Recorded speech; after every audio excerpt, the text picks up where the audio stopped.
Okay, guys, there's some crazy stuff that happened this week, and a lot of it has really upset me, to be honest. I'm gonna break it down for you. First, we're gonna talk about kind of what happened with ousting Speaker McCarthy, and then where the House is kind of headed. So, if you didn't hear, the House voted to oust Speaker McCarthy. The vote was 2016 to 2010. And every single Democrat voted for this, and 8 Republicans led by Matt Gaetz. Now, the majority of the people who voted, though there are other members of this caucus that didn't vote to oust Speaker McCarthy, it was mostly led by what is known as the Freedom Caucus. The House Freedom Caucus is not, I guess, a good way to say it, it's not a moderate conservative caucus. I tend to agree with them, generally speaking, in terms of policy, but in terms of what they're doing for the House, as I'll talk about in a second, I'm very upset with what happened. So the current Speaker of the House right now is Patrick McHenry. He is kind of the interim Speaker as the House goes into the process of choosing a new one. And the reason why Patrick McHenry is the House Speaker right now is because what happens is when a Speaker loses the speakership, they still have kind of a list of who will take over on their behalf when they're gone. And at the top of that list was Patrick McHenry. So he will remain the Speaker until that changes, until the House has voted on someone new. As we approach some colder weather, I know it's getting colder here in Utah, you're going to want some nice clothes, especially to show off what you believe. Gulag America believes in the truth. That's why they have patriotic clothing. My favorite ones they've got like the Don't Tread on Me. They've got some great Second Amendment clothing as well as First Amendment clothing, frankly. And coming out next week, I will actually have a Josh Carr show collab with them. So there'll be some merch. Go check them out at gulagamerica.com. Use my code JoshCarr10 and you'll get 10% off. Again, that's at gulagamerica.com. Now, there's kind of two front runners for who's running for House Speaker right now. We have Steve Scalise and Jim Jordan. Now, both of these are pretty good choices, but I'm going to talk mostly about Jim Jordan because I believe Jim Jordan is going to win. This is a great move for Jim Jordan, and when I say this, I don't mean it's good for him politically. I mean it's like it is. Perhaps charity is too much of a word because he's going into a position of power, so it's not charity, but he's stepping up as a leader. And the reason why this is important is because pretty much every Republican loves Jim Jordan, from the more moderate Republicans over to the Freedom Caucus. And so Jim Jordan really could be that bridge that gaps the two. You'll remember back in January when McCarthy was trying to become Speaker in the first place, it took 15 votes. The Freedom Caucus put Jim Jordan up a lot, as well as Byron McDonald and other people. But there was a lot of talk back in January about Jim Jordan being the new Speaker and that he needed to fill that position just because he's a solid Republican with a good background, good history in the House. And so I think with him running, we're going to see it get done probably in one vote. I just don't see Steve Scalise getting as much done and as much support as Jim Jordan. I just don't see that happening.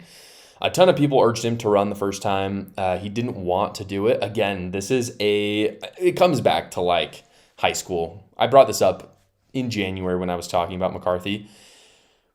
When people want to be in power, at least my inclination is be like, yeah, don't give them power. Like if you want to exercise authority over people, you're probably not the guy that should exercise authority over the people. And Jim Jordan is not this way. Jim Jordan is like, yeah, House Speaker sucks. You get crapped on, like people hate you, as is evident with Kevin McCarthy. You can't make anyone happy, and I just don't want that kind of power. And so the fact that he's kind of stepped up now, I think shows that he knows that there's really no choice. He is the obvious candidate to kind of unify the Republican Party. Anyone else is either going to take way too many votes or going to sink the Republicans into an even deeper hole than what you saw with ousting their own Speaker. So in my opinion, he's the obvious choice. I think he saw that as well. I don't think he's power hungry as much as other Republicans. And so for that reason, I actually think he would do a really fantastic job. His approval rating right now is 48% nationally. That's not an insane approval rating. Again, this is a national thing. So, I mean, you're talking about the Democrats as well. But just in comparison to Trump, Trump has 41% approval nationally. So, Trump is still considered to be fairly popular, as some of the polling right now shows him actually winning in a not a debate, excuse me, in an election between him and Joe Biden. And so the fact that he could potentially win that, and Jim Jordan has a 7% higher polling nationally, I think it would be a wise move for Republicans to choose him as their speaker. But really quick, I want to talk about the ousting itself. This is where I have to go on a little bit of a rant, because this was incredibly frustrating. And let me just say, I've been fairly fair. I've been fair about Kevin McCarthy and the job he's done, and I've been fairly supportive of him, because he has people have to understand this. Kevin McCarthy had an impossible job from the beginning. He had some Republicans who were acting like absolutists, and they didn't realize that because they didn't win elections, they don't have the Senate, they don't have the presidency, and they have a very slim majority. And so Kevin McCarthy is literally trying to please everybody, and it's not going to happen. I mean, you can pass conservative bills all you want, but the Senate is run by Democrats. So you're going to have to compromise. It doesn't matter if you want to be an absolutist. You have to compromise. The Senate has to approve it. The Democrat president has to sign it.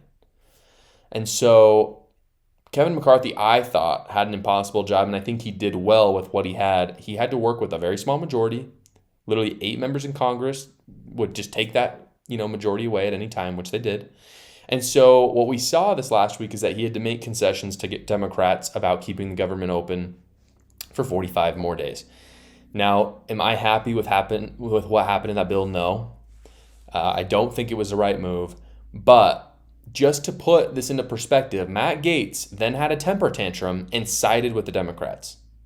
So basically what happened, someone pointed this out very wisely on Twitter. They basically said Kevin McCarthy had to make a compromise with Democrats and work with them.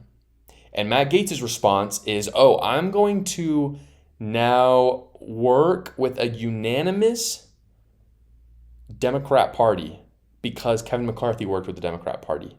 So it was incredibly hypocritical what Matt Gaetz did. I'm kind of sick of the Freedom Caucus right now because of how I'm the one that has the right to be an absolutist. You have the right to be an absolutist. And the reason why is because we're not in positions of power. We can have beliefs. Our job is not actually to legislate or get anything done. We just get to believe what we get to believe. It's the politicians' jobs to get together, to make compromises. They don't get to be absolutists and to legislate. And the reason why is because not everyone thinks the exact same. Politically speaking, it's impossible to be an absolutist. And so when you have people like Matt Gaetz who are absolutists, it's very frustrating because they make life harder for everyone else, and they like to stand and talk in front of journalists and reporters instead of actually getting something done. It literally made no sense. So basically what ticks me off even more about this is that Matt Gaetz made this huge political move. It was this big thing, and he made it with no plan. There was absolutely no plan on who to replace as speaker, on what he would have done instead of that 45 government kind of continuation until they have to come and revisit it. He had no other concrete plan. And so instead, he's the guy who craps on everybody else, but actually isn't competent himself. Again, if we didn't have idiots running and this is my problem, if we didn't have idiots running for the Republican Party in the 2022 election, this wouldn't have even been a problem. You can be a little bit of an absolutist when you have a 30 representative majority in the House, you won the Senate, and you won the presidency. I mean, heck, you could probably do it even without the presidency. If you just own Congress straight up, you can probably be a little bit of an absolutist. Donald Trump in 2016, that's what he had. Yeah, you can be a little bit of an absolutist, but when you sucked and you didn't know how to run campaigns in 2022, don't come to me and say that you guys get to make that you're not in a position of power. And so instead, he ousted the current speaker without any kind of plan. Another person on Twitter, something that I said was really insightful and it was perfect. They said basically, when you vote with a unanimous group of Democrats, you're probably made the wrong choice. You're probably not on the right side if it was just you and 7 other Republicans and every single Democrat wanted that to happen. I don't understand how those 8 Republicans voted with more than 200 Democrats and were like, yeah, We're doing the conservative thing right now. That's why all the Democrats are voting for it. That's why 200 Republicans disagree with me. The amount of like arrogance that takes. I'm not saying that Congress is awesome. I'm not saying that Republicans aren't bought and sold. Some of them are. But I personally know Republicans that are in Congress that are good people and that are actually trying to promote the conservative agenda in a logical and smart way rather than being an absolutist and ousting their own Speaker of the House, thus weakening the party and potentially losing more seats in 2024. This is what Matt Gaetz did. As I mentioned before, though, Jim Jordan would be an awesome speaker. So I may eat my words. No question. I think 90% of Republicans would agree that Jim Jordan would be a better Speaker of the House than Kevin McCarthy. So look, if they have a pretty quick vote and Jim Jordan is the Speaker, I could eat my words. Overall, Republicans would probably come out on top if that happened, but it's a really dumb gamble to make when you're going in the 2024 election and you just did a really crappy job in the midterm election in 2022. It looks very weak, and people don't want to vote for Republicans when they're infighting.